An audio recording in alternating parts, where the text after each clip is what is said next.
Good afternoon, everybody, and welcome to the King Island Ordinary Council meeting for the month of June 2026. For the record, today's date is Tuesday, the 16th of June 2026. I call the meeting to order and declare the meeting open at 4:01 p.m. Usual housekeeping, if you can please ensure your mobile phones are turned off or put on silent so that we are not interrupted. Thank you. Item 1 on the agenda, as always, is qualified advice pursuant to Section 65 of the Local Government Act of the State of Tasmania 1993. We hereby certify that qualified advice has been received to prepare today's agenda. Over to page 7, the required opening statement. As chair of this council meeting, I notify all that an audio-visual recording is being made of the meeting. All persons attending the meeting are to be respectful of and considerate towards other persons attending the meeting, and language or conduct at the meeting that could be perceived as offensive, defamatory or threatening to a person attending the meeting or listening to the recording is not acceptable. Over to item 2 on page 8, attendance and apologies. I welcome all councillors and staff in attendance this afternoon. We'll just confirm our quorum numbers of elected councillors. We have a late apology from Councillor Layla with her apology, and all other councillors here in the room present and accounted for. We are 8 of 9 councillors, so we certainly have the required quorum and we are good to crack on and transact council business. Staff attendance, King Island Council staff are here as required. We've done our comms checks. It's only Malcolm on screen with us tonight. We've got him loud and clear. Staff apologies. Nanda is an apology tonight, and are there any others? No, just Nanda? Okay, all right. Media attendance, as just noted, the meeting is being recorded and media is present. Public attendance, on behalf of King Island Council, I welcome all interested constituents that are in our gallery at the meeting today, and also those who will listen to the recording afterwards. For the opening statement, would everyone please stand?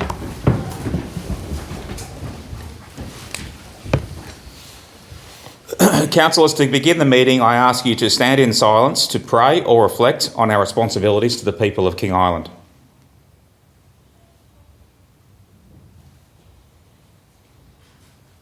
We begin today by acknowledging the traditional custodians of the land on which we meet today and pay our respects to their elders past and present. We extend that respect to Aboriginal and Torres Strait Islander peoples here today. Thank you. Please resume your seats.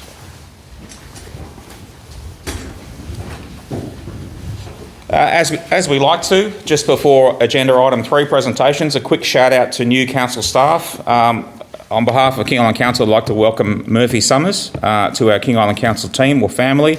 She is the new Community Programs Coordinator, having just taken over from Taylor Stevens last week. So welcome Murphy to the King Island Council family.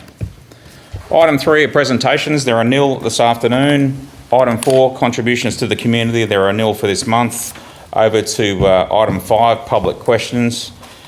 In accordance with what is considered an acceptable question below, if a constituent in our gallery wishes to ask a question or questions without notice, I'll allow a minimum of 15 minutes question time. Does anyone in our gallery wish to ask a question? Faye, you have the call. Nice to see you here though, Faye. All right, thank you. We'll move on to item 6, declaration of interests. Are there any for the ordinary agenda this meeting this afternoon? No? Okay. Over to item 7, questions without notice by a councillor. Does any councillor have a question or questions without notice? Okay, thank you. We'll move on. Item 8, notices of motion. There are nil for this month, so we'll go straight to item 9, confirmation of the previous minutes. Our last ordinary council meeting was held a month ago on the 19th of May. Those minutes have been compiled and distributed to all. Councillors are satisfied with that. Would somebody like to move receipt of those previous minutes? The Deputy Mayor has moved. Thank you, Deputy Mayor. Councillor Healy has seconded. All those in favour? Are you...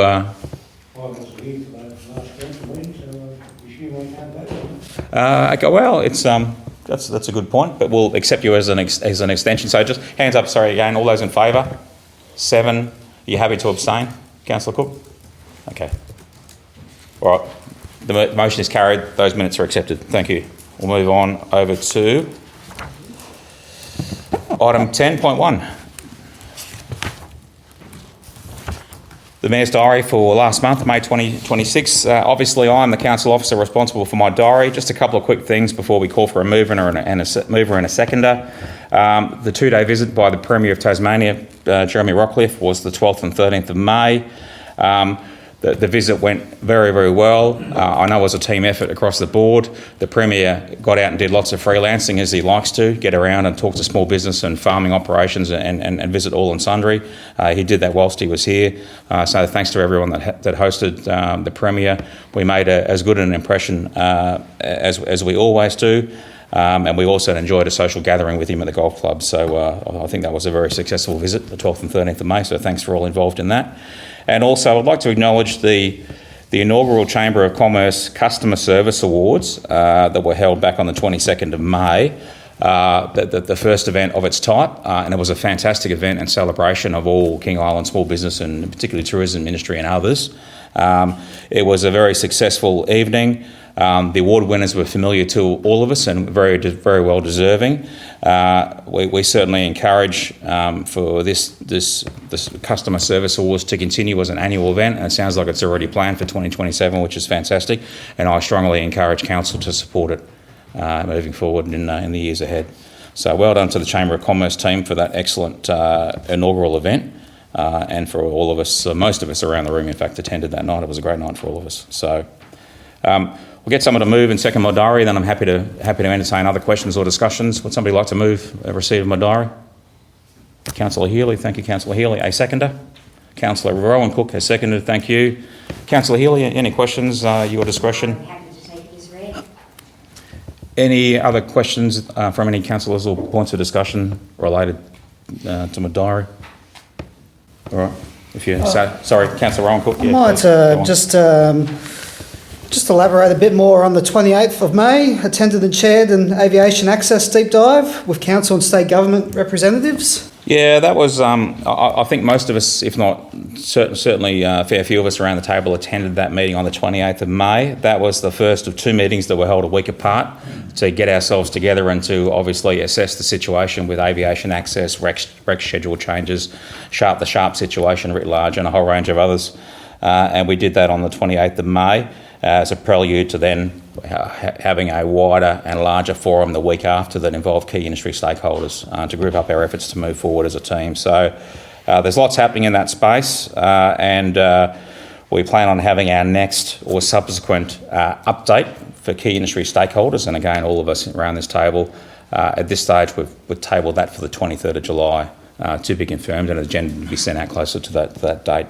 So there's lots happening in this space, and look forward to giving you an update on the 23rd of July, as well as key industry stakeholders. There's a few things I'm aware of at the moment, and I know some of you councillors are aware of as well, but things we better not share in a public meeting tonight. They're not able to be released just yet, but good news, and hopefully we'll continue to improve this situation as we move forward and deal with it.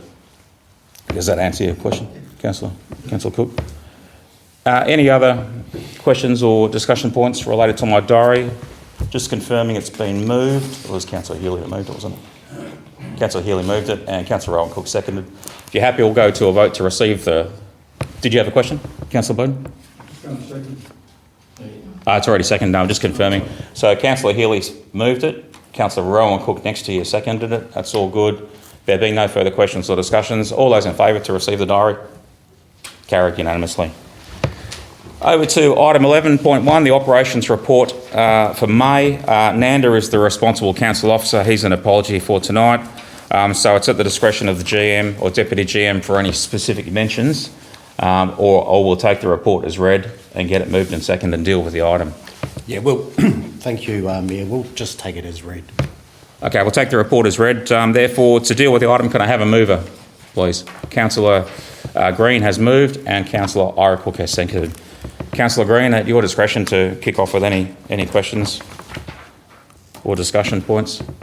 We'll take our time to go through this. Nanda has given us a detailed report, which is always good to see. So am I right to assume here that item 2.4 on 18, stage 1 of the Narracoopa Jetty program has started? or no, due to deferred mobilisation to the first week of June. So has it started or not? No, sorry. Yeah, through the GMTU. Yep. So due to the weather conditions, they're not able to come and do the assessments just yet. So they see a window at the end of June, middle of July, beginning of July. So that's when they're planning to come over and start doing the assessments.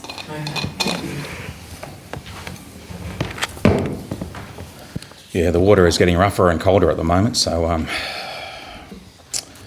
hopefully they can continue on as schedule.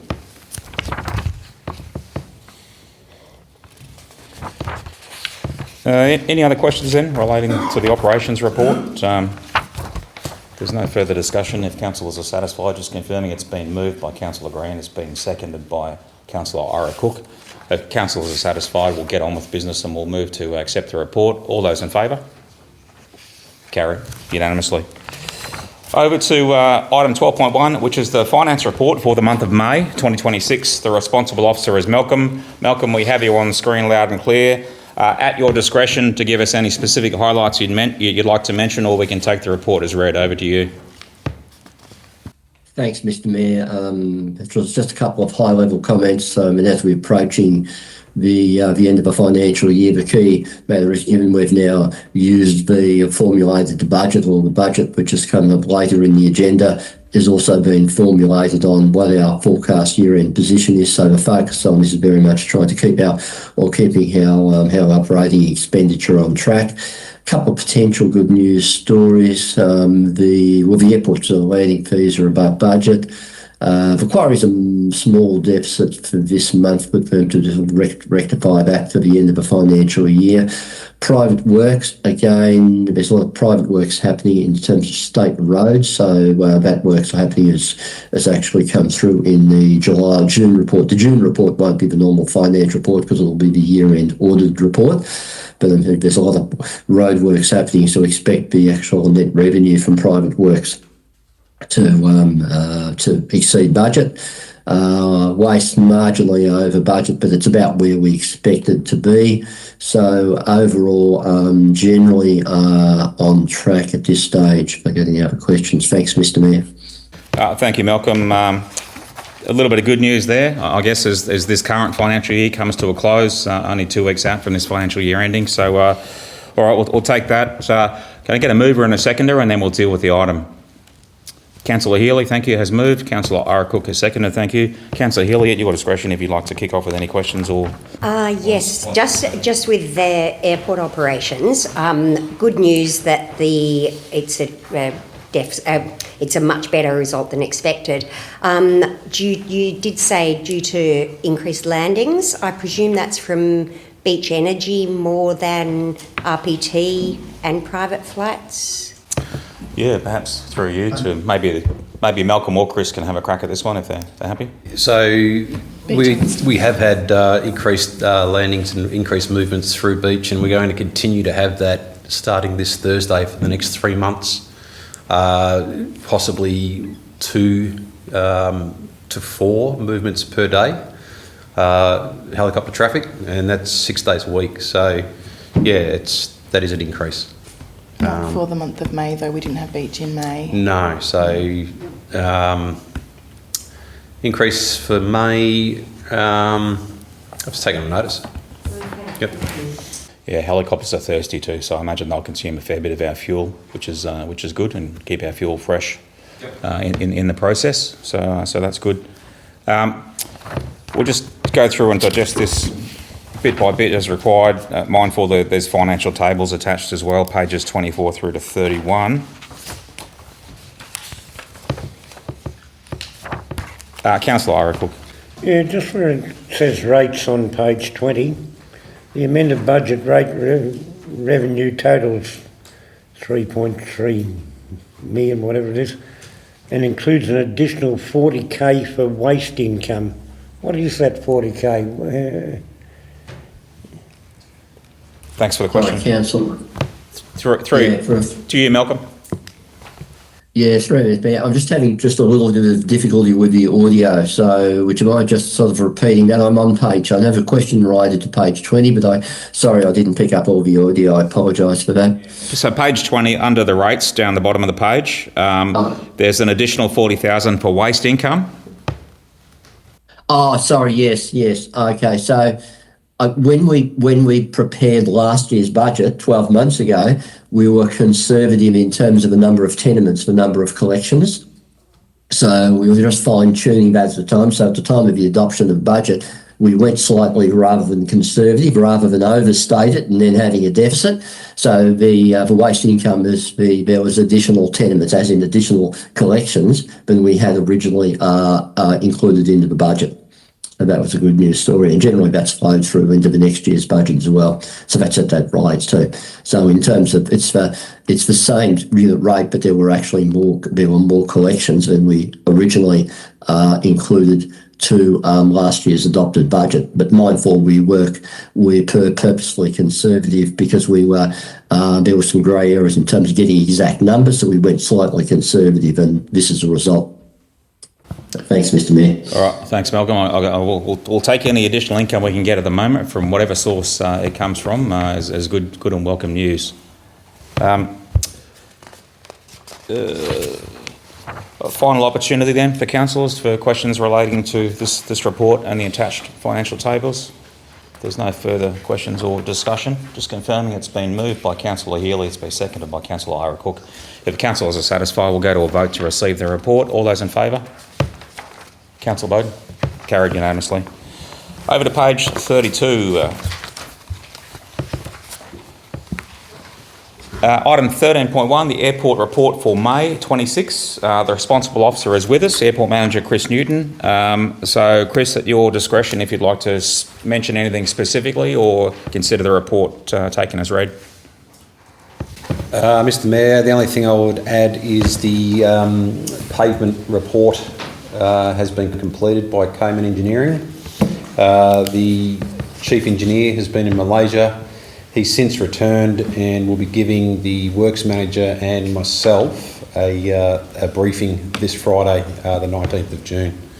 So we're keen to get our eyes on that, and we'll finally know where we're at with our pavement. All right, thanks very much. I know I speak on behalf of all the council. We'll look forward to a subsequent briefing when the timing is right on the detail of that and where we should go as an organisation and crystallise our priorities, etc., and go forward from there. So thanks for that update. We'll get this report moved and seconded, and then we'll deal with the item. Somebody like to move the airport report? Councillor Ira-Cook has moved it. Thank you. Deputy Mayor has seconded. So Councillor Ira, at your discretion to start off with any questions. Just notice a decrease of 49 movements from May 2025. And so that would reflect the discontinuation of the Sharp service, RPT service from Melbourne, which was operating in 2025, and it's not operating this year.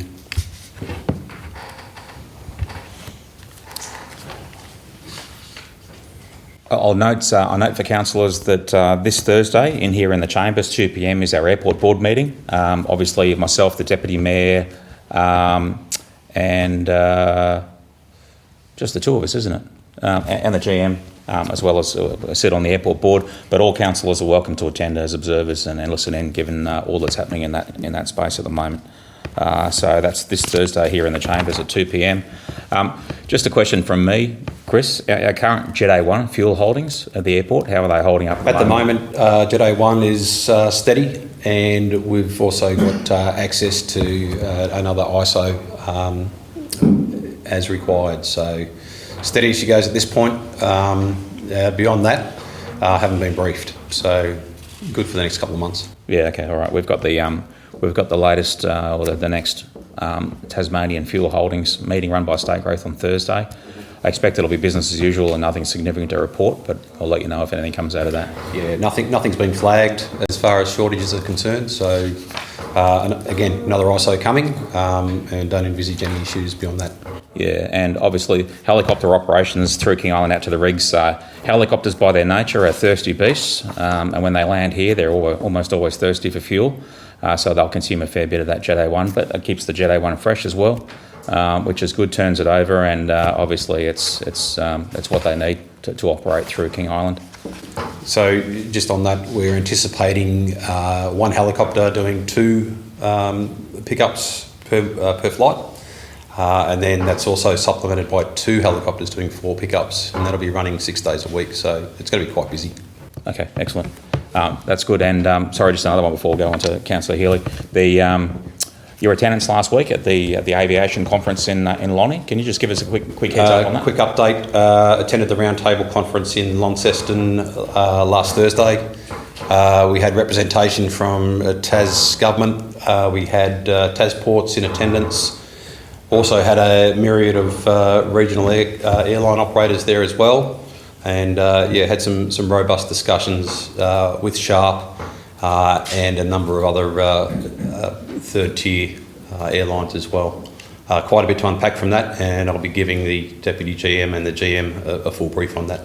All right, thank you, and hopefully we can discuss a bit more of that in technical detail at the airport board on Thursday that you're able to share with us. We'll look forward to that as well. All right, thanks, Councillor Healy. Just a really nice positive comment. I noticed in 1.2.3, significant clean-up of the airport landside.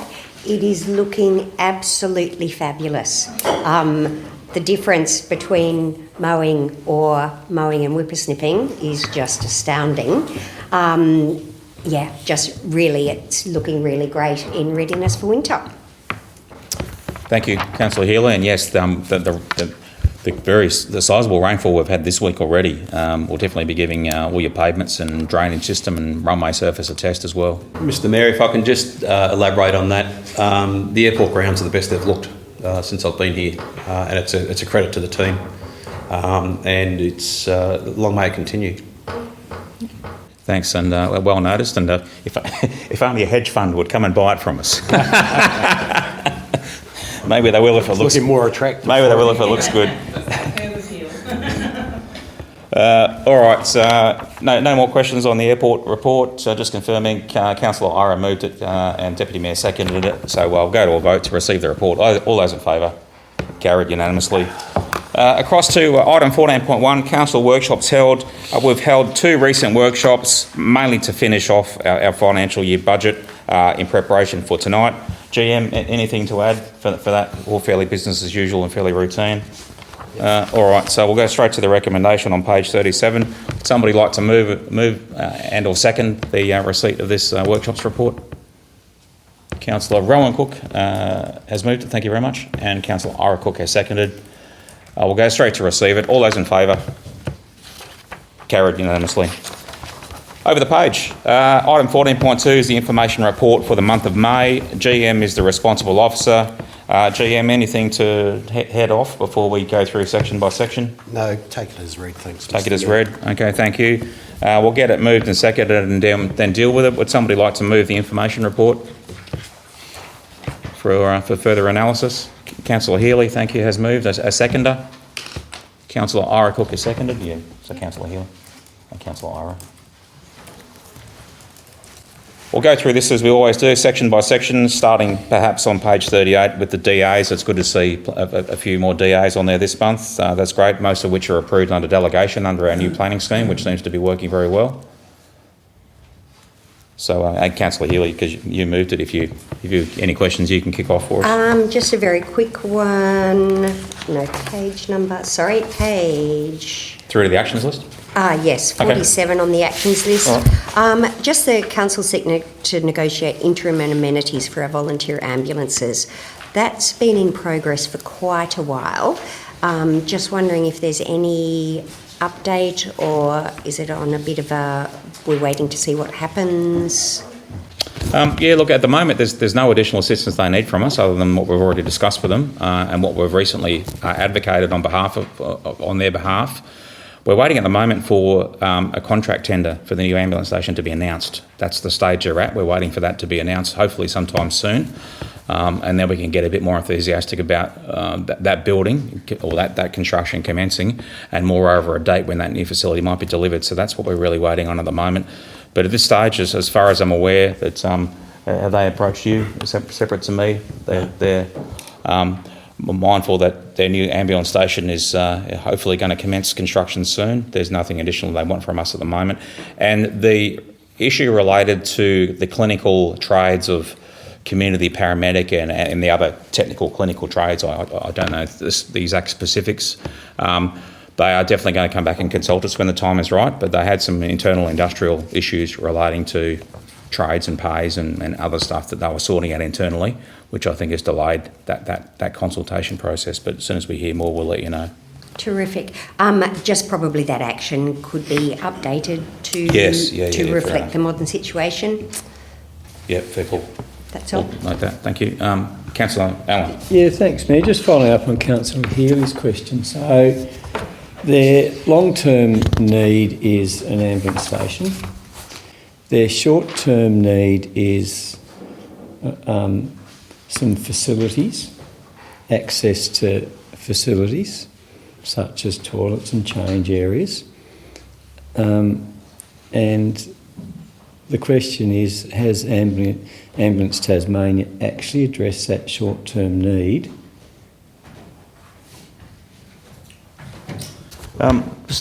We visited them, didn't we, a couple of months back, their depot, and they talked us through their current circumstances and highlighted their concerns to us, which are well known. But unless the sentimental situation has changed, they were happy to grin and bear it. The police were being cooperative and friendly with them, operating down the hill there as they currently are. And there was nothing else that they needed from us. We did discuss, didn't we, with them the possibility of them maybe using the old Curdo building just down the street here, if that would be additional accommodation that would assist their cause in the short term. At this stage, they haven't taken us up on any of that, have they? We did speak to them about that, and basically they'd rather stay where they are now until the new ambulance a new ambulance station was built. Okay, so they've been patient. It's not the fact that they've simply given up the campaign because coming up against government bureaucracy is just difficult. It's probably a bit of that maybe, but Yeah. I think it's not ideal and they can't wait for it to be built, but they're happy to bear and grin it. Yeah, because sometimes my interpretation of silence is not satisfaction. It is just you have been worn down by bureaucracy, and it's better to put your mental effort into something positive in your life. Yes, I'd just like to make comment and say that our volunteers do an extremely fantastic job, and they have put up with substandard conditions for a number of years, and they really need to be commended for their dedication and commitment to this community.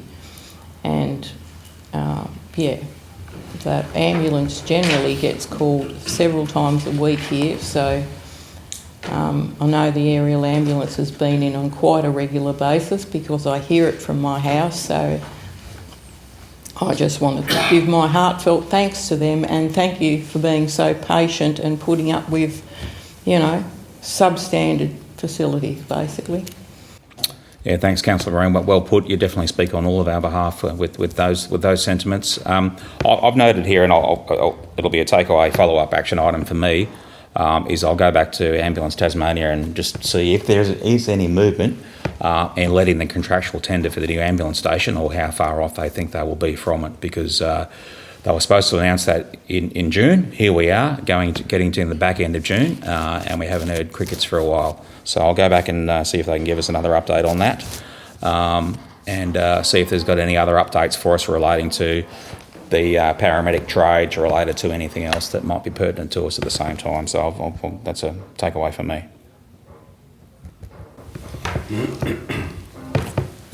Councillor Allen.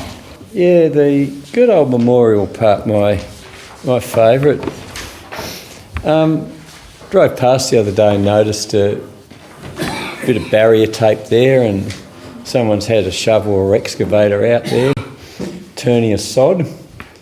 Does that mean the actual project, the Sheldon Barbecue and Toilet, has begun? Through the GM to the DGM. Thanks, Jess. Unfortunately not. So that is something separate. That is to do with our agreement. Basically, our agreement for transfer includes us engaging with the RSL to make sure we take care of the War Memorial. The War Memorial is in several parts. So the Lone Pine, the gun, the flagpoles all form part of the War Memorial. The RSL asked us to put a protective barrier around the gun. It's getting a bit rusty and kids climbing on it got to be a bit of a risk. So we had some leftover fence and the guys are going and putting a fence around that to barricade it off, and that's in discussion with the RSL. The transfer of Memorial Park is back with the Office of the Crown Solicitor. I've been in negotiation with them. I feel they've come up with a reasonable solution, and they are going to bear the cost of that reasonable solution, so I think that's a good thing. They've come back to me for some advice on some wording and things like that, so it's back with them to enact their solution as proposed, and then so we are moving slowly but surely, but yeah, it's back with them again at the moment. Slowly. Is it going to be a really nice looking fence? It's the same as around the football oval. I understand. All right, beautiful. Yeah, I'm right into aesthetics and trying to avoid big lumps of concrete in parks. If that finally happens in the next council tenure, they'll get all the credit for it, won't they? Isn't that going to be? I'm going to have to write you all a letter. No, who cares about credit? It's just Well said. Well said. Just quickly back to page 39, service requests. A slightly increased number for the month of May, 15, and a backlog of 13. Obviously, with all the rainfall we're having at the moment, potholes will start opening up again and we'll get some washouts, and so we'll expect a higher number of service requests probably for the month of June, if they're probably flowing in already, I'd imagine. Yeah. Any other questions or discussion from councillors then relating to anything else in this report, including the crowd favourite, the actions list? I think we've covered everything now, but Councillor Rowan? Just while we're talking about things, I just haven't heard anything about it for a while. The 1912 Falcon motor vehicle, where are we with that? I'll go straight to the GM on that one. Through you, Mayor. Thanks, Councillor Rowan, for that question. So my understanding is that the vehicle has now been repaired. So I believe Mr Day would like to see it in display again. However, we're still looking at our options regarding where to publicly display it, which has proven to be extremely difficult to try and find somewhere where it can be displayed on pretty much a 24/7 basis. As much as we enjoyed it having it at the airport, maybe that time has come to an end. Although they're not having an alternative public display does make that a little bit difficult, because we do have an agreement with Mr Day that does say that we should be showing it to public. What I am going to propose is that this topic comes back to a council workshop where we can thrash out some ideas and try and develop a sensible solution where it doesn't necessarily take valuable airport real estate away from the users for the purpose we build an airport for the purpose of airport activities, and maybe hopefully come up with a plan for an alternate venue or location or agreement that suits all parties. So there are ideas of where we'd like to put it out there in the open. Limited, but we're open to any ideas. We definitely want some more. Yeah, cool. Bring some ideas along to that next workshop. Yeah. And we'll certainly consider them all, won't we? Yeah. But obviously it has to be a place that's by and large out of the weather, and secure, will inhibit corrosion and all those other things as well, and that therein lies the challenge, really, doesn't it? All right, there are no further discussion points or questions related to the information report. Just confirming it's been moved by Councillor Healy, it's been seconded by Councillor Ira Cook. If councillors are satisfied, we'll go through and vote to receive the report. All those in favour? Carried unanimously. Over the page to item 14.3, which is the long-term financial management plan from 2026 through to 2036. The GM is the responsible officer, and I thank the GM, Deputy GM, the finance team and the executive management team for all the work they've done on this. I highlight this as the document we're tabling here in front of all of you, and also located in the gallery of the long-term financial management plan, 26-27 through to 35-36. So that is the document we're tabling. GM, to you to head anything off you'd like to before we move and second the item. Thank you, Mr. Mayor. I do want to reiterate your comments around the good work that Malcolm and the rest of the executive leadership team and other managers within the organisation has done to preparing this. It is critically important to have a long-term financial plan. Although it's likely to change between now and the end of this plan, it's good to have a vision and more than a rough understanding of some of those challenges from a financial perspective that we will have over the next 10 years. I will revert to Malcolm to run through at a higher level, some of the highlights of this plan. Thanks, Malcolm. Thanks, Ryan. Through you, Mr. Mayor. Yes, the long-term financial plan, HEF is a framework document for budget. So it's a vision as to what we're to do over the next 10 years. Obviously, it's not set in concrete because obviously the further we go out, it's there's less predictability of the accuracy. That's why we do a 1 year, a 4 year budget, and then a 10-year plan. But it's particularly important when to align with the council's general strategic direction, to look at what the capacity is fund, how we can fund, what our capacity for funding, and through the key areas of the rates and charges for government grants and private works. It's also particularly important when we look at the renewal demand, because we know the actually replacing of our timely replacement of our ageing infrastructure. And it's a fairly common challenge across councils, in fact, across the 500 plus councils across the country, but we certainly have those challenges. So renewal assets and capital renewal are long-term assets, so they actually extend longer than even the 10 years. So it's important to actually, at least as a minimum, have this 10-year view. So essentially, it's a framework document. The first couple of sections of the document talk about the financial plan story and the expenditure priorities, just give a lens into probably a bit more details, a bit more sort of a user-friendly perspective for lay people. Some of the later sections are written specifically from a financial management perspective, because they talk about long-term cash flows and balance sheets, just to demonstrate long-term sustainability and what capacity is to fund on long-term sustainability.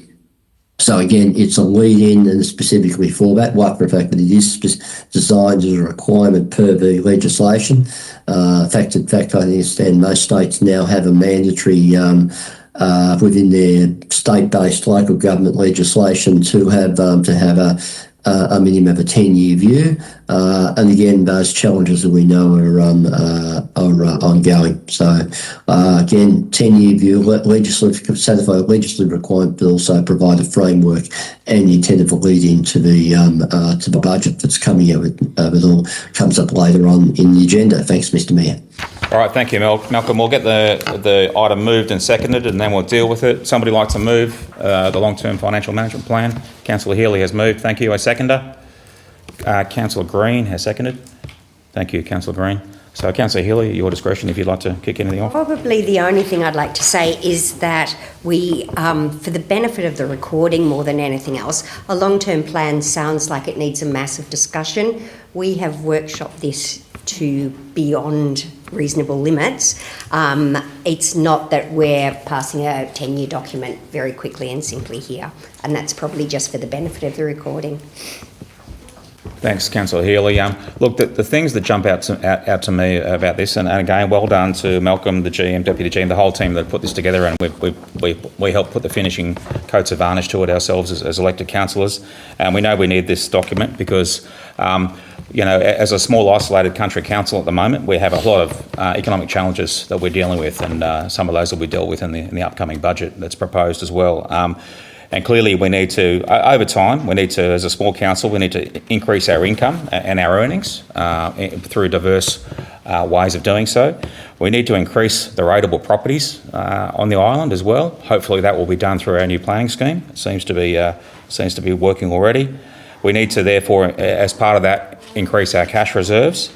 And then obviously we need to very, very carefully look at and make decisions on our property asset liabilities, especially if they're not income earning for us, or they're loss making, or they're not delivering core council business. Then they'll be something that has to be heavily scrutinised. But all those things in here are well articulated. There's a glide slope that is obviously gives us an aiming mark to plan out over 10 years to try and improve and increase all of those things. And improve our financial sustainability in spite of all the challenges we're currently confronted with. So that's just my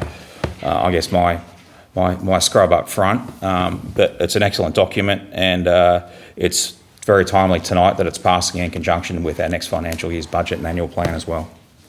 And again, the last budget as this current council tenure will pass before the next local government elections and the next council tenure. So it's good that we're getting this done for them as well, and hopefully setting them up for sustainable success as well.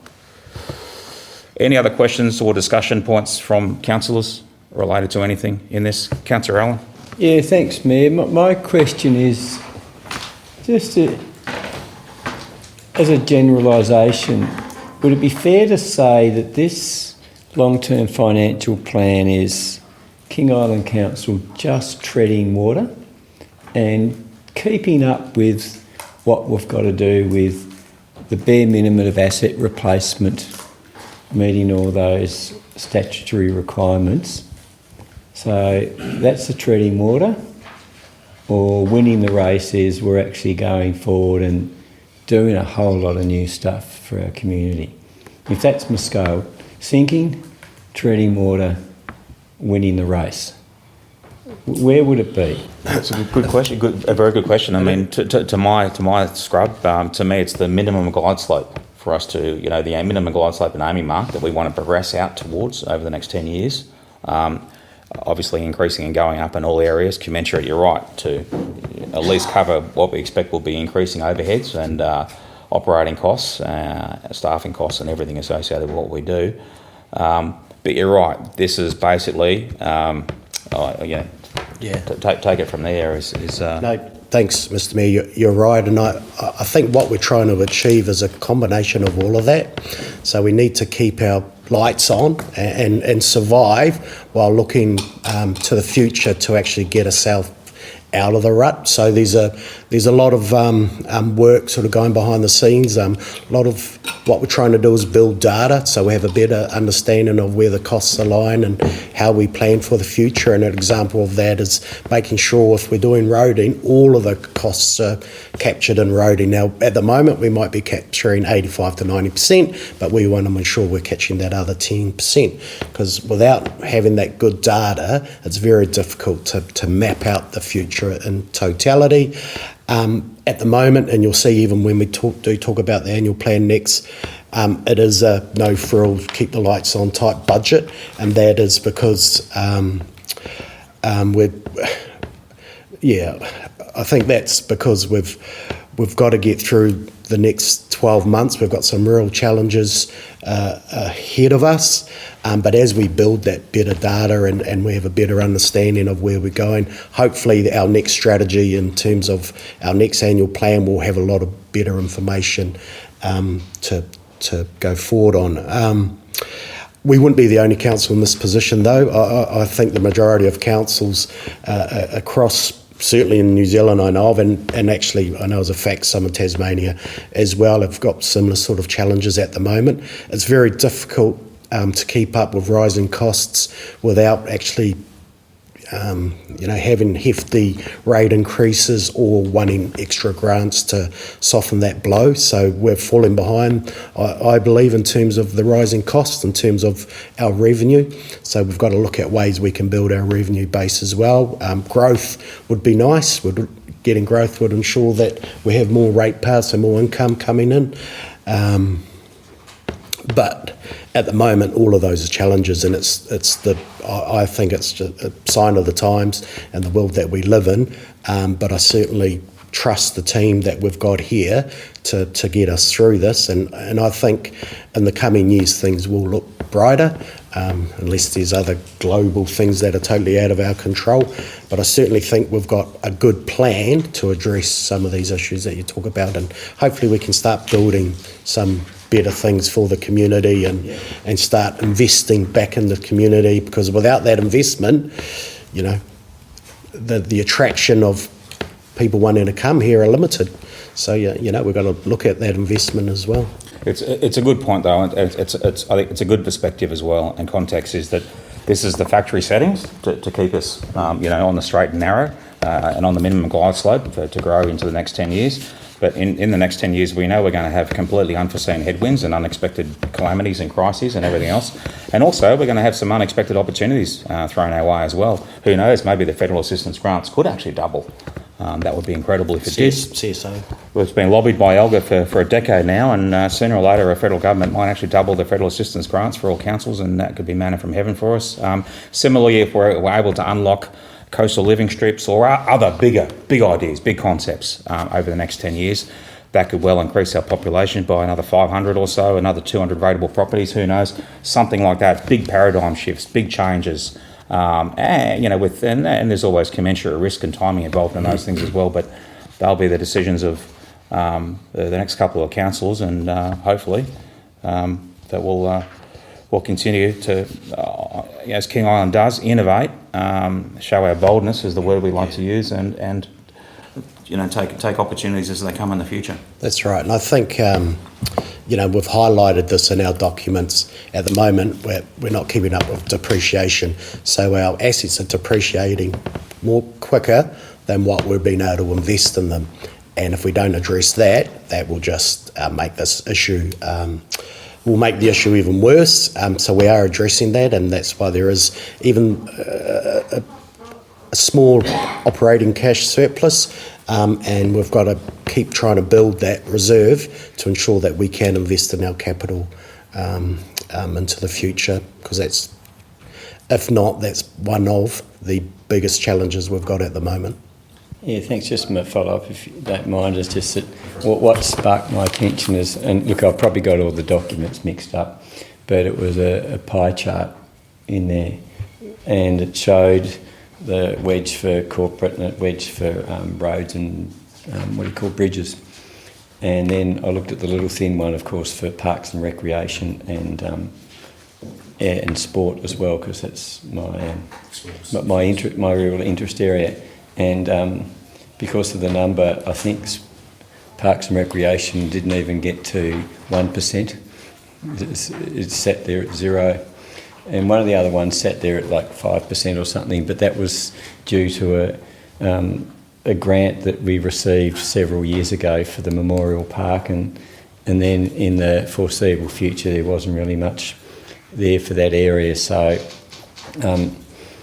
you know, I think we've got those real challenges that we've got to make sure we keep an eye on priorities as well. Also look at those big ticket items, and, you know, if there's going to be anywhere where there's going to be efficiency and productivity gains in it, it's not going to be the 0%ers and 1%ers, it's going to be those big percenters where you're going to make those gains. So I've got my documents all mixed up, but I was just thinking as moving forward, you know, we've got to have that stuff in mind as well, that, you know, there are some of these small things, but they do mean a lot to some people.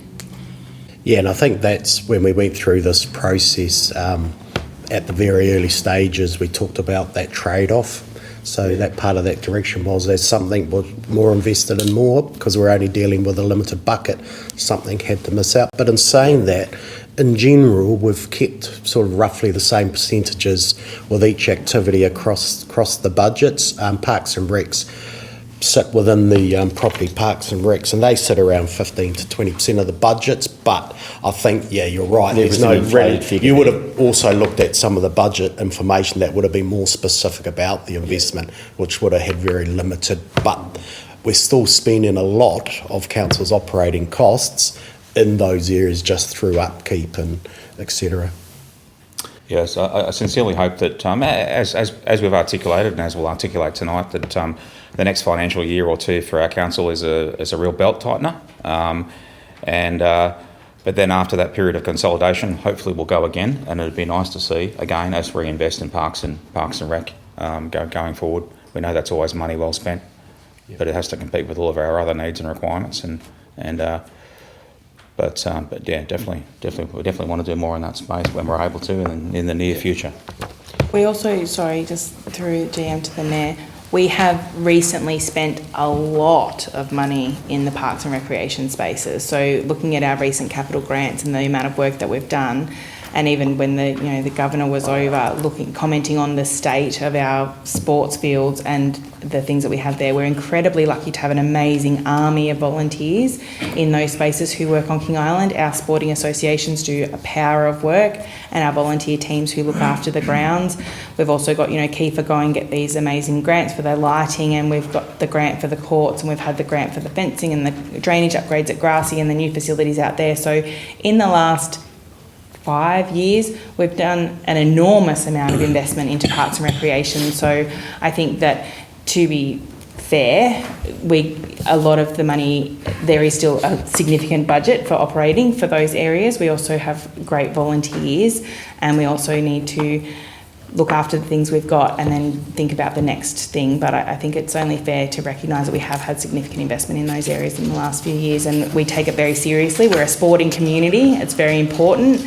And that's definitely something, the cricket pitch at Grassy, and seeing more activities would be great. And thankfully, those things don't cost a lot of money. Increasing sport participation doesn't necessarily cost a lot of money and a lot of resources, so they're things we're working on as well. Deputy Mayor, did you have something to add? All right, if there's no further discussion points or questions, Councillor Bowden. Yeah, I just glanced through the financial plan story. I would have liked to see in there just some recognition that the task for a council here is quite different to a lot of Tasmanian councils, in that they don't have an airport to finance and look after, for instance. They don't have a shipping service, which it seems to be becoming very, very expensive if you take any notice of the price and goods in the grocery stores. They must be suffering indeed, because we all are trying to buy groceries, that's for sure. And I think the other things there are that when we do buy machinery, take an example, for instance, as a grader, there is just not enough work here to fully utilise such a machine. And so the opportunity for us to amalgamate with another council is very, very restricted indeed.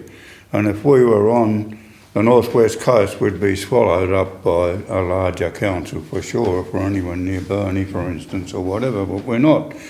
And that imposes a lot of extra cost, because I don't think enough credit is given to the council for overcoming these things. And the other thing is that we only exist, there's no constitutional recognition of local government.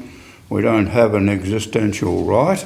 We exist at the whim of a minister's signature, and we can be removed instantaneously. There's no democratic process involved. So I think it all creates a level of uncertainty, particularly in a national economy where populism is becoming the name of the game, or so it would seem from polls. And we really we don't have a level playing field, I guess, to sum it all up, to compare ourselves with other councils, particularly when it comes to very long-term financial planning. So I don't think we should take anything in this thing as precluding us from adopting whatever economies may show themselves through modernisation or whatever as we move along. But I think it's okay as it is, with what we've got to deal with just right this minute. Yeah, thank you, Councillor Bowden. Yeah, bang on. We all agree with your sentiments. Well put and well said. And Yeah, and I think we could probably add a paragraph in there just to give some of that context. I can see Malcolm nodding his head, so that's good feedback. And I think maybe even if it is adopted, it's not changing the essence of the document. It's just providing a bit more context. And I think if councillors are happy, we'll update that with a bit more context that you've talked about, Councillor. Yeah, and I think also your comment, the basic work you've done on the productivity that the island achieves, despite all its what you might call problems that need to be overcome in daily life and so forth. But we do produce a lot, a highly productive little economy here. We pay a lot of federal and state taxation. And I appreciated the comments from Deputy GM about the sporting facilities here, but I would just point out that we have very restricted opportunities for a family, particularly if there are children involved, to travel off the island at any reasonable cost and take part in subsidised sports activities in the big sports stadiums, or particularly be nice to go and watch football matches in the new state stadium at Hobart, wouldn't it? If you don't mind paying about $5,000 or $6,000 to get your family there and back, because it's becoming more and more expensive to take advantage of state government and federal government provided facilities. all right, thanks, Because Councillor of the Bowden. isolation of the airport and the airfares. All right, thank you. I noted. We'll add that contextual paragraph. The story of us, so to speak, and all the current headwinds that we endure. And in spite of that, we do punch above our weight and we reduce disproportionately to the Tasmanian and Australian economies. So we've got to give ourselves some credit. And we handle all these challenges almost on a daily basis. So well put. We'll add that paragraph to round out the document up front nicely. Any more questions or discussions relating to the long-term financial management plan? Just confirming there was Councillor Healy that moved it and it was Councillor Green that seconded. If councillors are satisfied, we'll go through now and vote to accept through the plan. All those in favour? Carried unanimously.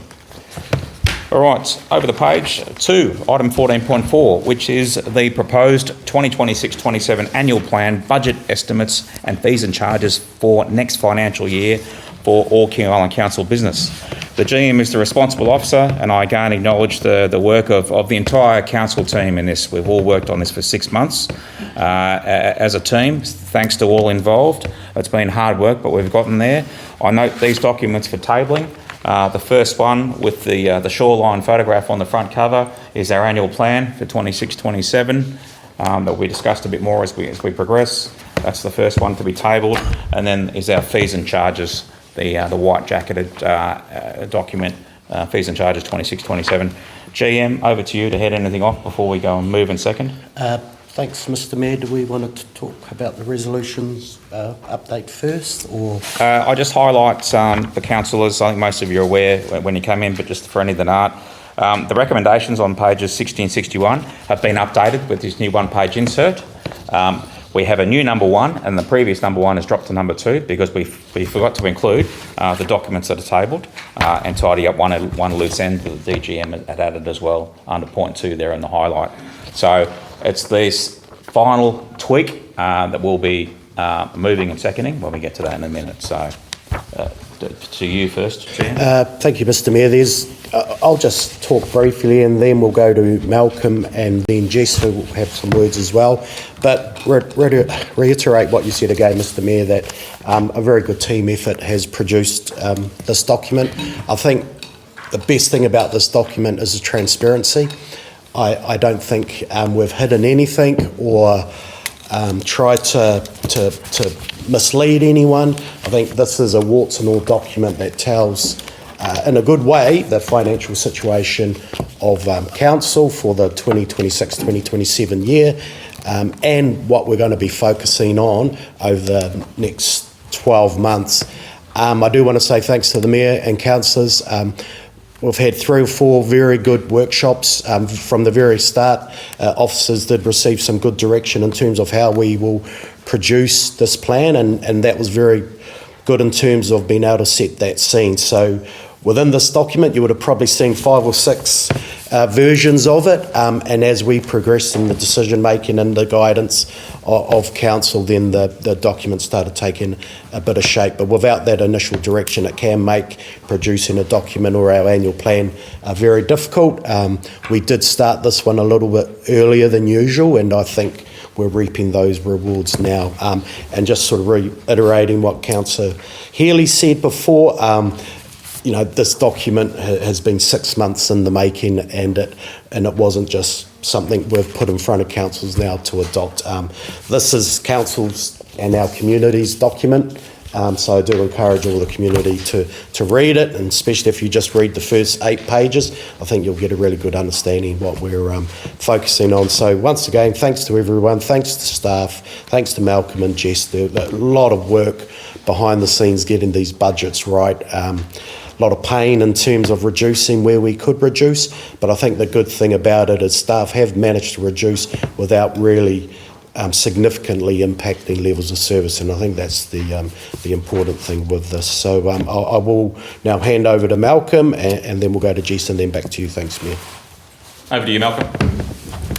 Thanks, Mr. Mayor. Thanks, Brian. Councillor. Yeah, just a couple of high-level comments. I think I just put on previous advice. They said this is I'm actually looking at page 62 and the income statement. Again, well, some of these tables are on the statutory format that's required, including balance sheet and formats, which council will be aware. Through the workshops, we had some different format documents. It was probably a little easier to read. We didn't specifically show balance sheet that's included there, assets and liabilities, but it's a requirement to do that. But the key high-level messages through Mr. Mayor is the balanced budget, as we know, and that's an accumulated cash surplus carried forward of 128, which means for the purposes of preparing the budget, we have enough income to fund our expenditure for next year.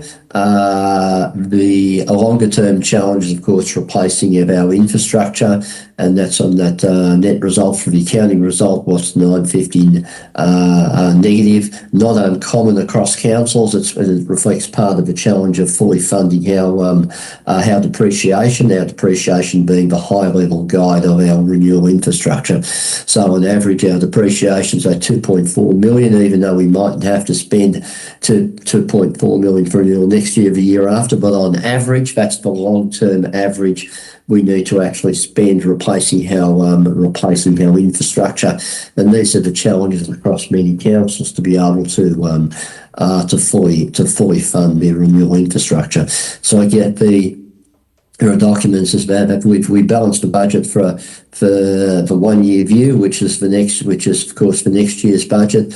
The longer term in terms of our infrastructure challenges, as we've discussed at length. The other key documents in terms of the recommendations, councils will be aware, it's quite a lengthy recommendation that goes through all the striking of the rate, because of course we use this for the basis of the rates notice and the general rate sense in the dollars in order to strike the rate. See the amended budget includes a minimum of $400. The fire services levy rates are, and particularly the amount to be collected has been advised to us. Excuse me, the waste management service charges, we think we've identified based on the increase through the workshops. The payment options, we also in this document is 3.5 indicate and probably resolve on the 4 instalment dates, per the legislation, penalty interest, and then of course the adoption of the fees and charges pursuant to the Act. So thanks for that, Mr. Mayor. Thank you, Malcolm. And Deputy GM, Jess, did you have anything to add? Yeah, thank you, Mayor. So I just wanted to again highlight that the slight change that I've asked. I did email councillors, and thank you for those who responded to me, just changing that couple of lines to go from particularly grader, rebuild and upgrade to plant upgrades. And that reflects really the discussion that we had at the last workshop, where I said we've put a huge amount of work into getting the budget to be balanced and the capital budget set. But then we are continuing, and thank you very much to the whole team at Council, the organisational leadership team and beyond.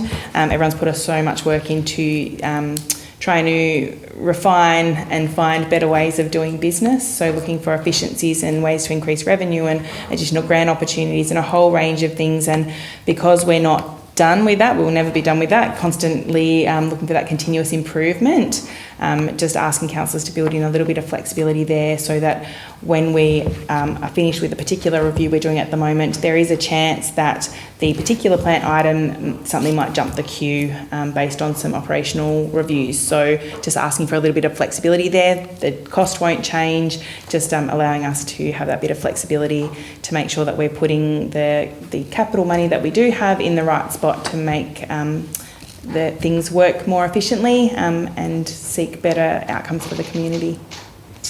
All right, thank you, Jess. We'll get the item moved and seconded, and then we'll deal with it. Deputy Mayor, are you happy to move? Thank you. Do I have a seconder? Thank you. And Councillor Rowan Cook has seconded. To you? Just to congratulate Malcolm and the staff and the rest of the councillors. It's been a long haul, this budget. I don't think we're all really happy about some of it, but it's about absolute majority, and I think it's been a good budget to go forward. Thanks, Deputy Mayor. And before we go forward as Mayor, on behalf of King Island Council, I'll just give the soliloquy tonight to present details of our financial year 26-27 budget and accompanying annual plan, and explain it to our constituents and ratepayers. Times are tough, and we are enduring significant economic headwinds from global and domestic influences. As a small, isolated Tasmanian country council, we are absorbing significantly increased operating costs and legacy asset issues. Therefore, more of the same is not the answer. In planning for this next financial year, we have gone back to core council business first principles and pivoted it as an organisation to targeted prioritisation, stronger financial discipline and planned risk-based investment. Unlike other governments in Australia who increasingly spend more than they make, mostly from debt and increased taxes, we have done the responsible opposite. Firstly, we've fastidiously gotten our council expenditure under control to balance our budget. Secondly, we have robustly audited all current council services for operational savings and efficiencies, as well as launched a full property and assets review to identify underperforming or surplus to requirement assets. We make no apologies for any of that, and will be negligent in our duties if we didn't. For all councils, big or small, rich or poor, there comes along a few years where you actually have to stop building new things and consolidate to properly maintain what you already have. For King Island Council, that is next financial year. There are no longer any sacred cows in our budget. Everything has been reassessed on value for money to our ratepayers and our overall budget position. As the final budget of this council tenure, we are prepared to make some tough decisions that set the next council up for sustainable success and not kick the can down the road. Council is putting up tonight a proposed $11.64 million gross program revenue budget for the upcoming 26-27 financial year, having reduced expenditure and robustly prioritised CapEx and works to responsibly balance our budget. Despite the current economic challenges, this is still the third biggest budget in our council's 120-year history. Our new budget continues to be boosted by increased federal and state grant funding for the ongoing delivery of projects, roads and renewal, community and recreation infrastructure. This is again due to Council's ongoing highly successful advocacy on the national stage, which delivers new investment that we could otherwise not afford ourselves and plugs directly into our bottom line. I describe our financial year 26-27 budget as responsible and disciplined, which our ratepayers should expect and deserve. We have further tightened the expenditure belt next financial year due to current economic headwinds and cost drivers.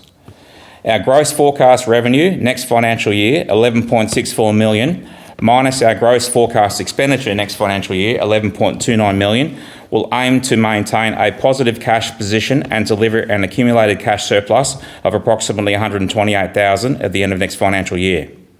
Achieving any surplus in the current climate is a huge test of competence, resolve, priorities and financial discipline. Yet we as a small country council can do it, unlike our federal government currently running a $10 million deficit and our state government currently running a $600 million deficit. We remain an enviable low debt council. It has been about 12 years since we last borrowed significantly and have almost paid everything off. However, the current budget pressures and ageing infrastructure mean that we need targeted borrowing next financial year of $1.3 million, mostly for high quality crushed rock that we will then expend and pay off over the next 4 years used to significantly upgrade our roads network.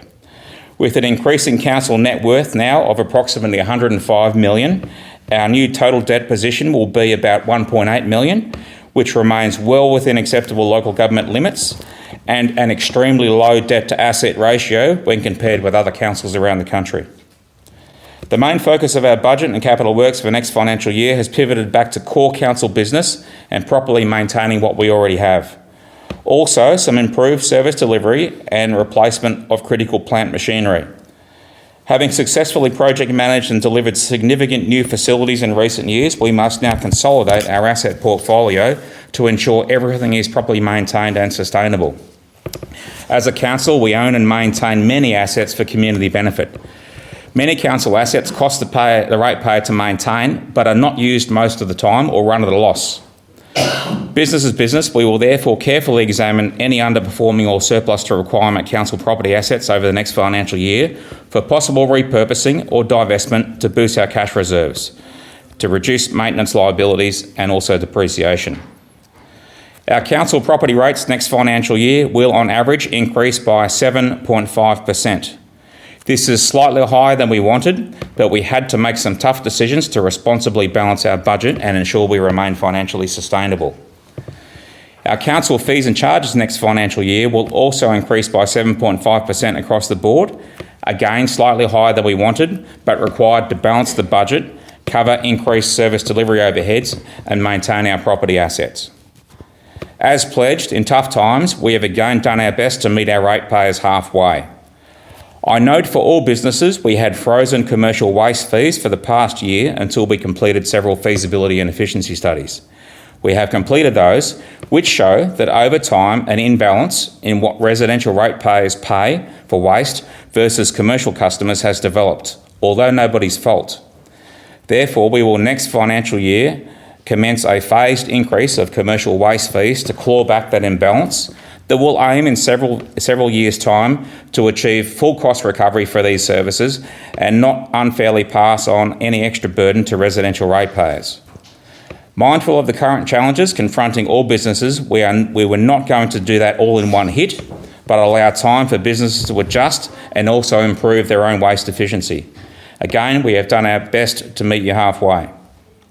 Some programs of high importance and benefit to our constituents, namely the community assistance grants, have been left untouched and fully funded next financial year to achieve the right balance, as many of our clubs and community organisations count on it. Our annual plan for next financial year has deliberately been made more pictorial, dashboard style, and more explanatory for all King Islanders. So we encourage you to read, understand and maintain it as a critical owner's manual and not just park it on the coffee table, so to speak. We have also correspondingly updated and adopted separately in this meeting tonight our council long-term financial management plan. Your elected councillors, our finance team, notably Malcolm and Rethan, and the whole council leadership team have delivered the required budget transformation to deal head-on with tough times and restore our balanced budget. This moral courage should give renewed confidence to our ratepayers and constituents, King Island industries, small business, developers, investors and tourism operators. Our future upwards trajectory has to be underpinned by competent leadership and prudent council management. For a small, isolated country council, we certainly punch above our weight and have much more to deal with than other councils. However, we never forget who we work for and who we serve, our ratepayers and our constituents. Therefore, I commend this financial year 26-27 budget and annual plan to you. Thank you. Over to any other councillors for comment, discussion or questions. Councillor Rowan. Yep, so this is like a sort of a broad question and I think it's also just good for the recording, but I also just want to bring up a few things that Councillor Allen and Councillor Bowden also brought up when we were talking about the long-term paper and how it works in conjunction with the current annual plan. So, reflecting on this long-term paper, does council feel that 7.5 is high enough? Like, how certain that this was a good number to actually model on? It's I guess it's always the question of the year, isn't it? I mean, each year settings have to be adjusted according to financial performance, headwinds, a range of unforeseens.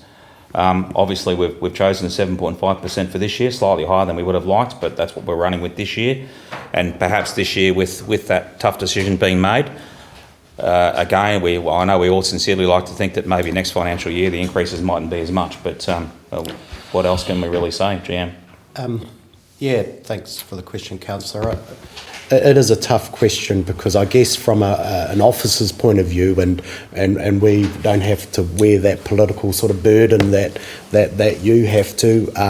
Yes, we would say that more would probably be would obviously help us get out of the red a bit quicker, and it would build up our cash surplus. But the difficulty is that we have such a low ratepayer base that any additional sort of income, if we start bumping up rates to 12-13%, although will benefit council in terms of where we can invest that, because as I mentioned before, we are under investing in our assets because we've got a lot of assets but not a lot of cash.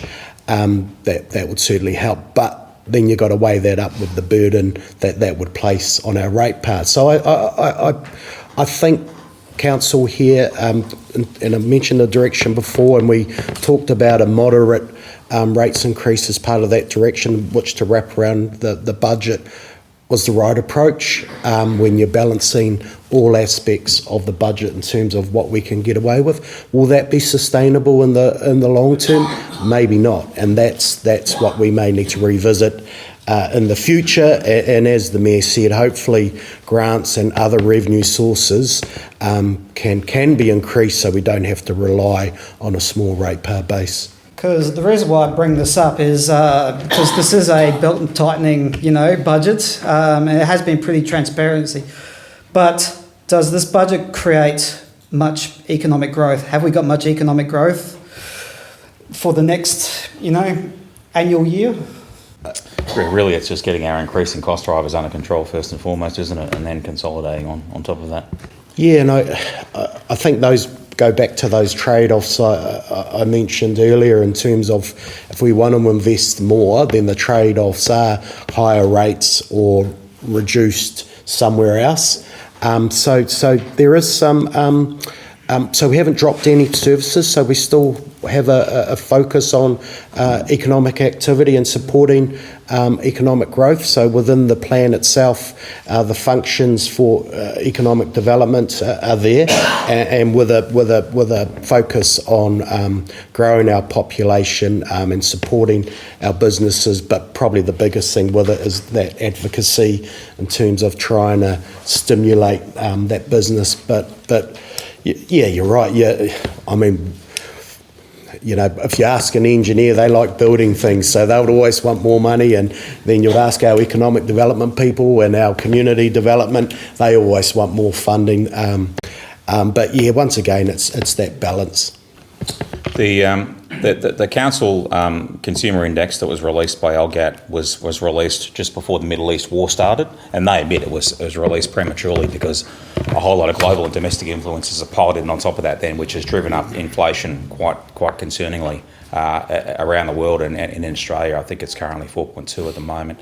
We'll probably go a bit higher. Who knows what will happen in the months ahead. Certainly of this council tenure, the last three budgets prior to this, we've kept rate rises amongst the lowest in the state and the lowest in the country. And we really had to stretch the envelope to do that. This year we had to obviously increase them by more than we liked to keep our house in order and ourselves sustainable. But it was a tough decision that we had to make, and it's the right decision.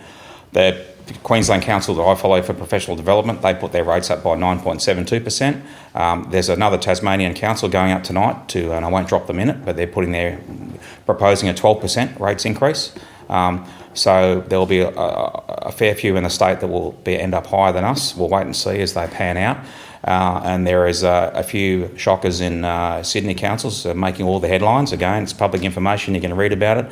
A couple of Sydney councils that are putting up rates increases next financial year in the realm of 29% or something like that. So all things considered, with all the challenges we've got, our isolation and everything, again, I think, we can sincerely pitch to our ratepayers that we've met you halfway. We've done the best we can do. We've really gotten our expenditure under control as a council in order to balance the budget, and we've done a complete review to find internal efficiencies to do that, so that we're not wasting 1 cent that the ratepayers entrust us with. So I think we've done that. But yeah, unfortunately this year is a little bit higher than we would have liked for fees and charges for our rates increases. But sincerely, we hope maybe this is a one-off, and the next couple of financial years under the new council moving forward might be in a financial position to be able to throttle back a little bit as some factors ease or cost drivers ease, and maybe the financial performance of the council improves and increases. Councillor Allen, Sue. To Councillor Cook, Rowan Cook, you asked the councillors, didn't you, about 7.5%? And you've heard from the GM and you've heard from the Mayor. Are you interested in hearing from any of us? Yeah. I just in response to your question about the 7.5% increase, is it too much, is it too little? This is where I sit quite a few years ago as we came out of the rate freeze of COVID. Then we were told about this financial black hole, and we knew it was coming. And in fact, I sat here in this room. Wade will probably pull up the recording one day if he gets bored enough. And I advocated for a 10% rates increase when I think we went for 5%. So I'm comfortable that this has just been delayed. I could justify 10%. But I think it's difficult for people if you hit them with a great big whammy. But if you think about the compounding effect of not putting the rates up to where it should have been a few years ago, we're catching up. We'll have to do that for a while. So that's where I sit on the rate increase. But yeah, we just got to do it. But I think for the people out there, and the vast majority of the people will understand and they'll willingly happily pay that amount. They're good at paying their bills, but they will want to see from the whole organisation a really good, efficient organisation that, uses their time well, great productivity, and there's no wastage in the organisation. So I think across the board, that there would when you increase it, the pressures on for the council to actually deliver a very high level of service on the other side of it. Thanks, Councillor Allen. Well put. Councillor Bowden. Add a few comments, if I may. I generally think that it's a moderate and successful balance between what's acceptable and what's possible to continue the current level of service at high quality, because the quality of the council output will be remembered long after the rate increase. And we know what happened with the previous major road exercise. People remember that sort of thing. They wouldn't be able to tell you what the rates were at that time.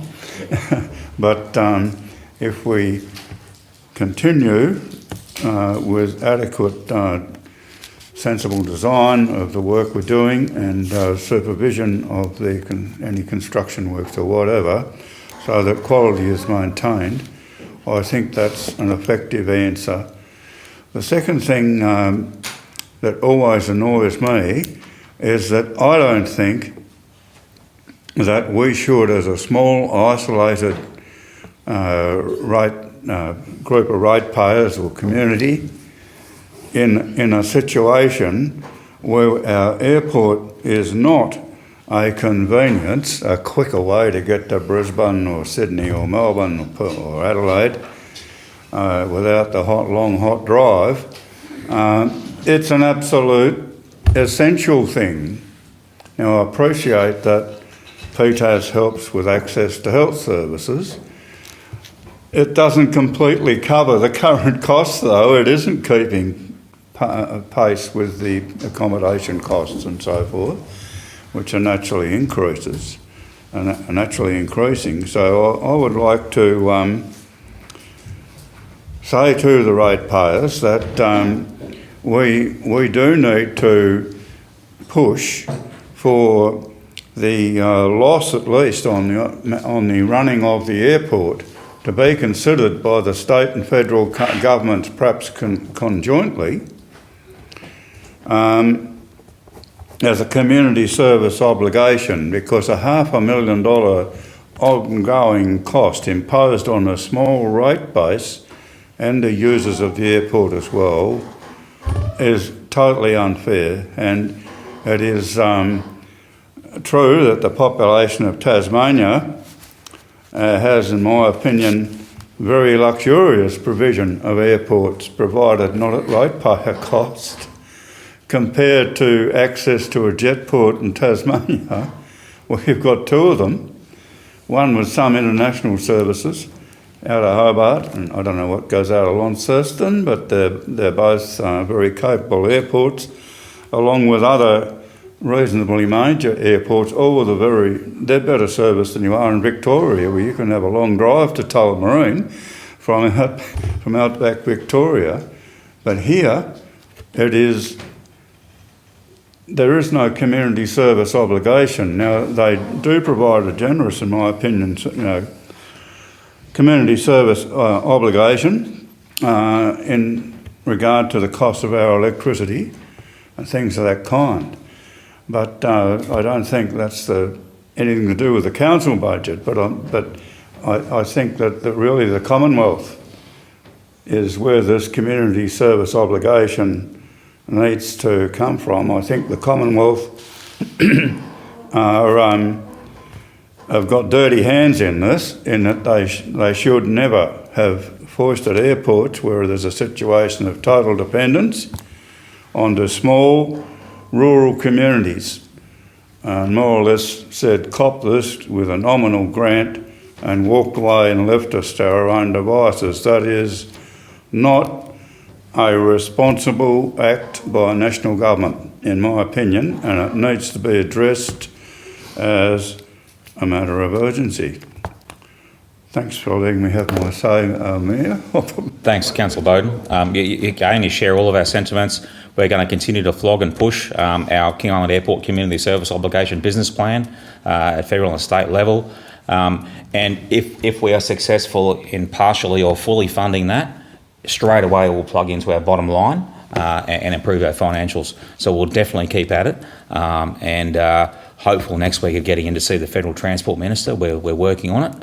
And if we do, aviation access and our CSO will be the two things we'll discuss with the Federal Transport Minister absolutely next week. Gian, did you have anything to add? No, you've covered it nicely, thanks. All right. Councillor Allen. Yeah, thanks, Mayor. Just one, fees and charges. Let's get into a little down in the weeds, into a few details. Waste management, close to everyone's heart. Now, I understand a 7.5% across the board increase. Except for waste. Except for waste, there's just a couple of little ones. I'm just anticipating when next time I've dropped off my trailer load of rubbish up at the tip, and so I'm next to somebody who's got the same trailer, and we've gone from paying, goodness gracious me, $27 to $75. I'm just going to try to, when they say, Councillor Allen, what's going on? Can you give me the words that I'm going to use? Give me what's going on from 27 to 75.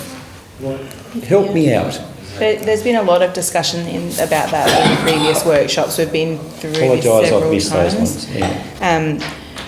Basically, if I may, it's to align the cost of waste, or come closer to aligning the cost of waste. So waste disposal charges at Charles Street, to align them more closely with the commercial waste charges, because you've got your residential collection, which is your 240 bin at home that comes and gets collected, and that's at, waste, like there's a lot of detail in this. Waste charges are based on tonnage essentially. We don't have a weighbridge, so we have to go with the best estimate of what bins weigh and how much is in a trailer and how much is in a truck and how much is in a skip bin, how much is in a residential bin. So there's been a lot of work, calculation done on that, and then these fees are based on trying to somewhat align those, so they're not full cost recovery as the Mayor has discussed, but they're about halfway there. What it has allowed for in the fees and charges this year is we previously, in the previous, I think, 2 financial years, we didn't allow for part loads, so it depended what vehicle you were using, but we've gone back to allowing for part loads. So if you go with a tandem trailer and it's only half full, you'll only pay half of that cost. But it's basically just to make it so that it is much more of a reasonable cost. The proposed fees are very reasonable compared to other waste management facilities, so we've checked those as well to benchmark. So I think also just to add, it's a reflection of the true costs of running the refuse, whereas I don't think we had that in place as well as we do now. So there's been a lot of work to actually go, this is how much it costs, and those charges now reflect that. But yeah, and I think overall there may be a minimal surplus forecast, but almost sort of break even type. Like the old skip bin stays the same, but the old box trailer that's intentional, because skip bins were previously by far the most expensive way of disposing of waste. So it's to kind of align those things again with that true cost in mind. And again, as the Deputy GM mentioned, our tip fees, or our waste transfer station fees are still quite low by comparison with the rest of the state and the rest of the country. You'd be shocked. And so if you are bringing a trailer or a ute or whatever else, fill the thing to the gunnels to get your money's worth out of it, and your trip and time's worth out of it as well, rather than just bring a half-empty ute, perhaps like you might have in the past, just to. But so again, increasing efficiency, increasing the volume of waste for each visit helps us. Hopefully, it helps at the end of the day. The time of the individual who's dropping that off, but that's one of really only a couple of anomalies. The rest have just gone up commensurate with the 7.5%. But in particular, we needed to make a few changes there for reasons we've discussed ad nauseum, haven't we, in our waste working group? Yeah.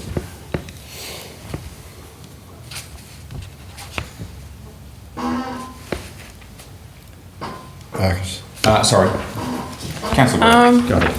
Look, I'd just like to say thank you to the GM, the Deputy GM, and all the staff that have actually really provided us with a fantastic breakdown of costs and everything this year, and the level of commitment to making departments run efficiently. I have to commend you guys and say well done. I think it's the first year that really in my nearly 8 years of council that this has happened. So I want to say to you guys thank you for moving us forward. I am a little bit unhappy with the 7.5 ratepayers, bearing in mind that the cost of living here has risen dramatically, but I do understand that our costs have risen as well, but I'm really happy with all the efficiencies that you guys are trying to make. So I'll leave it at that. Yeah, our rates in comparison with the rest of the state, on average, we're still amongst the lowest, aren't we? Of all 29 councils in Tasmania, we're still amongst the lowest. As we've previously mentioned, and I reminded to all constituents and ratepayers that assessed land values here on King Island and the whole of Tasmania have gone up massively in the last 15 years. So the asset value that all of us, ratepayers, pay the rates on, has gone up, massively. Definitely more than the rates percentages have over time as well. So sooner or later they had to catch up as well. And at the end of the day, we're confident we'll continue to deliver the best council services we can to our ratepayers and our constituents, and hopefully they'll continue to be happy with the value for money that we give them, with all the things as a small isolated country council we have to deal with, and all the cans we have to carry, and all the things we're stuck with because of our isolation. Councillor Ira. Yeah, just going back to fees and charges, talk about the hub annex. It has in here only just use of the meeting rooms, but we have a tenant in there. Does that tenant pay any rent, or